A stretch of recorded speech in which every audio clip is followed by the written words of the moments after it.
Hi, this video is our third part of optimization problems. So we're going to take a look at some more different types of problems. The first one, find two numbers whose difference is 100 and whose product is a minimum. So if we take our smaller number to be x, then our larger number, since the difference is 100, our larger number is going to be x plus 100. This way, when you subtract them, you will get 100. So their product function is going to be x times x plus 100. Simple, which is going to be x squared plus 100x, right? So what we do, we take the derivative, as we always do with optimization problems, and we get 2x plus 100. And we set it equal to 0, right? So we get x equals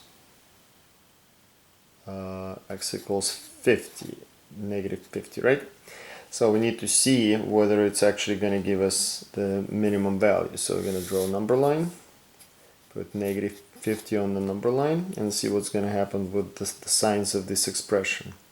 So it's going to be negative here, and it's going to be positive here for p prime, which means our function is decreasing, then increasing, right?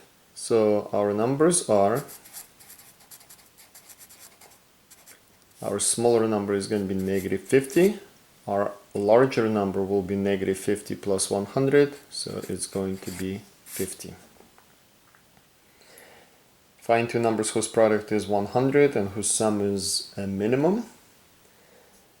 So we have two numbers, so one number is x, and we have another number y, and their product is going to be 100, right?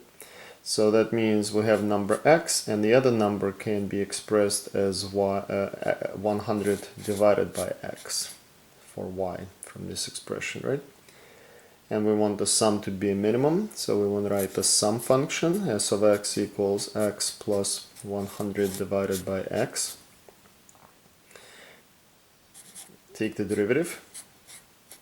It's going to be 1 minus 100 divided by x squared, which I can rewrite because I need to set it equal to 0, x squared minus 100 divided by x squared, and we set it equal to 0. I think you can see it's going to be x minus 10 times x plus 10 over x squared equals 100, so we're going to get positive 10 and negative 10s, right? So we have 0, well, we have negative 10, we have 0, and we have positive 10 as our critical points. 0 we pretty much can neglect because it's not really going to impact that. Because first of all, x cannot equal 0, then you're dividing by 0, and it doesn't affect the sign of this expression. But I'll plot it here, and what's going to happen with signs of s prime? It's going to be positive here, it's going to be negative here, it's not going to change when you cross 0, and it's going to be positive again. So we're looking for that to be minimum. Our minimum happens right here.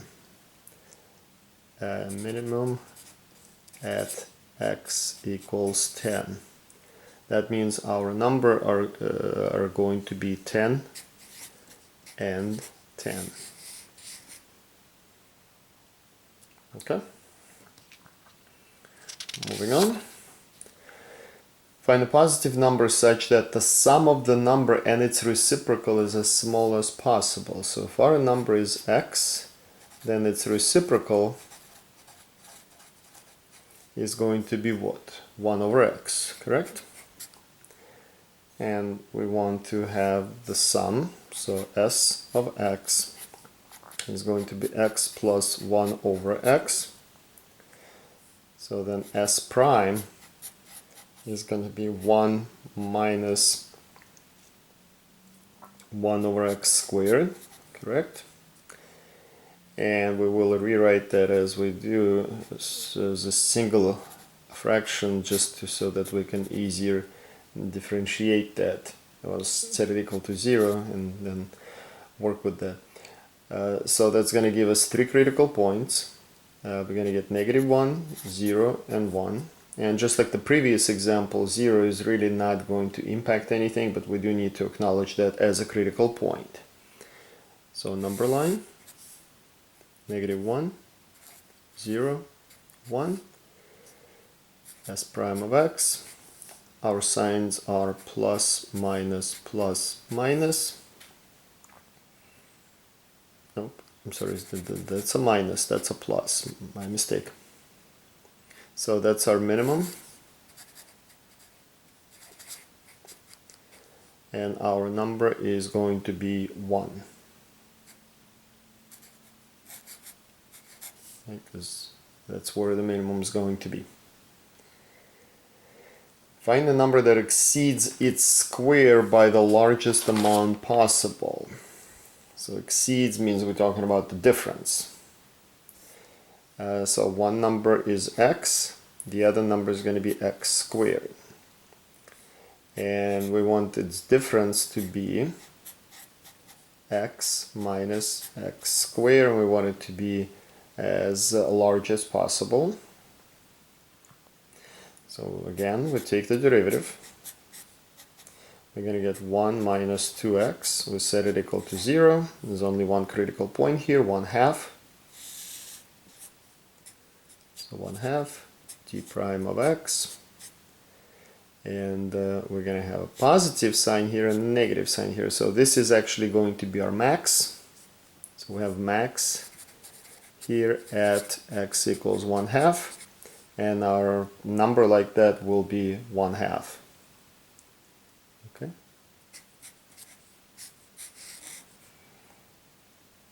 All right, we have a couple of problems that are a little bit more advanced. So we have this situation: a triangle is formed by the x-axis, the y-axis, and the line that passes through point 3, 2, as shown in the diagram. Find the smallest possible area of the triangle.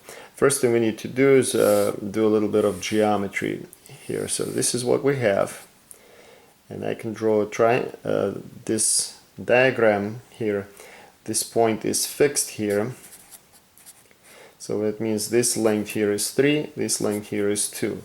If I call this distance y and I call this distance x, I hope you can see there are two triangles here that are going to be similar triangles, which means their sides are proportional.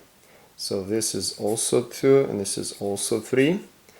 And I can write the following proportion: y over 3 is 2 over x. Y over 3 is 2 over x. These two triangles are similar triangles. That means I can say that y is going to be 6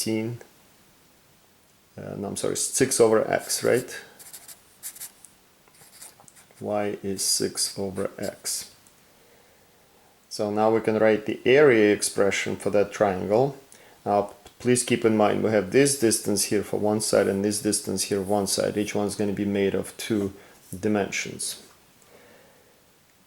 Okay, so let's go ahead and set this up. So the area of a triangle as a function of x is going to be calculated as 1/2 times this side times this side. So it's going to be x plus 3 and y plus 2, but we know y is 6 over x, so it's going to be 1/2 times x plus 3 times 6 over x plus 2.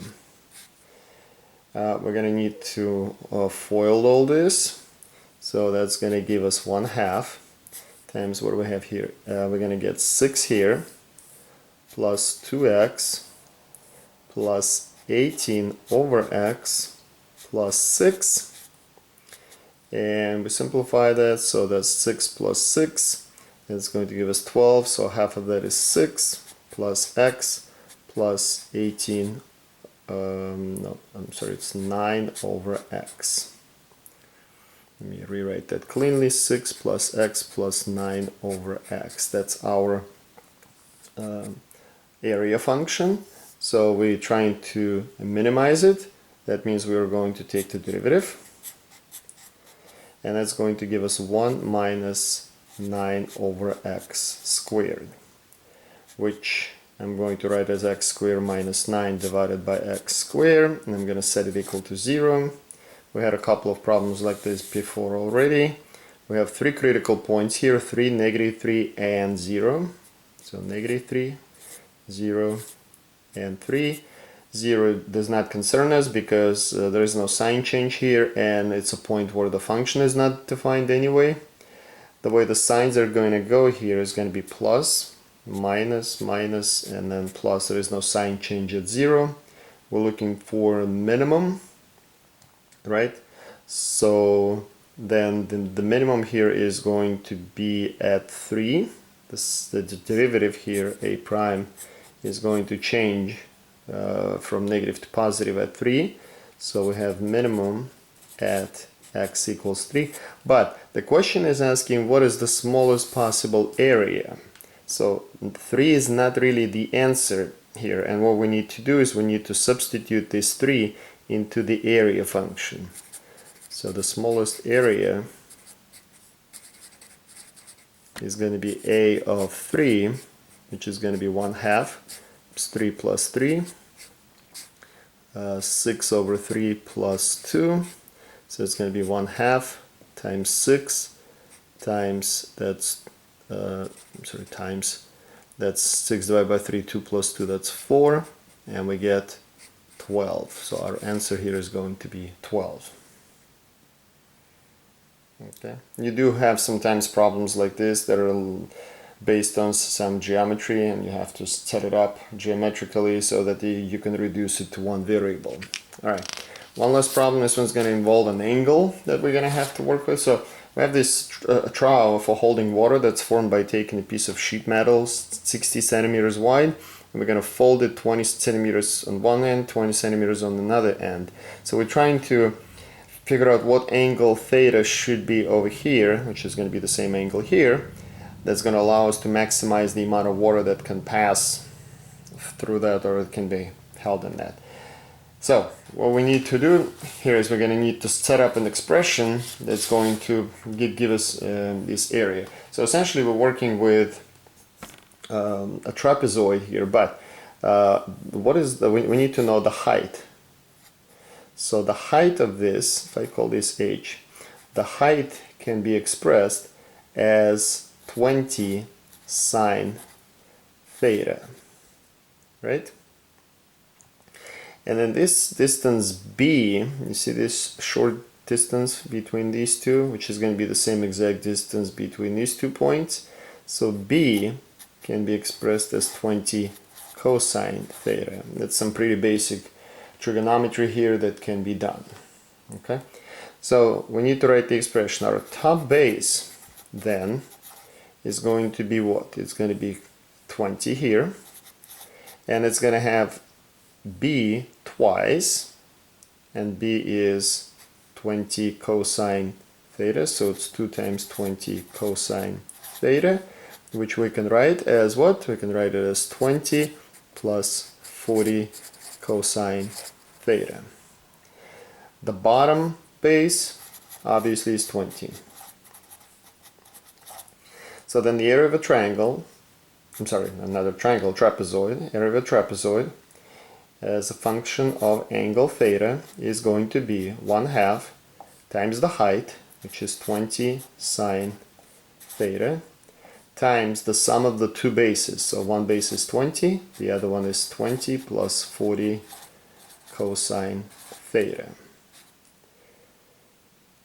Right? So what we're going to need to do is simplify that a little bit. I would probably refrain from distributing that, because then you're going to get some, well, we'll see how it goes. So area function is going to be written as 1/2 of this is going to be 10 sine theta, and here we're going to get 40 plus 40 cosine theta, right? And I can factor out 40, so I'm going to get what? I'm going to get 400 sine theta times 1 plus cosine theta. And now we're going to take the derivative. So a prime of theta is going to be, it's a product rule essentially, so it's going to be 400 derivative of sine is cosine theta times 1 plus cosine theta plus 400 sine theta times the derivative of 1 plus cosine theta, so it's going to be negative sine theta. Right? So we're going to end up with what? We're going to end up with, there's a little bit of trig involved here. If I factor out 400, then I'm going to get cosine theta, right? Cosine theta plus cosine squared theta. And here I'm going to get minus sine squared theta. To make it possible to solve, we're going to have to rewrite it in terms of only one function, so it's 400.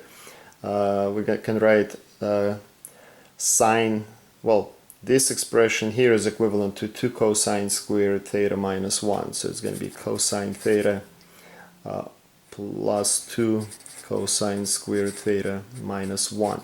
So this, I don't want to go through too much trig here, I still need to figure out the answers. So this can be factored, which is going to be 2 cosine theta minus 1 times cosine theta plus 1, which means and we set it equal to 0, we're going to have two critical points. Because in the context of this problem, an acute angle must happen. This will only be pi over 3, and this here will be pi. Pi does not make any sense to us, we can reject it, but we'll still plot it because it's a critical point. So pi over 3, and then pi, and we got a prime of theta here. So the signs will be positive here, negative here, and positive here. This is our max. So at theta equals pi over 3. Okay, so some of these problems can get pretty intense, especially some problems involving trigonometric expressions, but this is how it can be done. I hope this was helpful.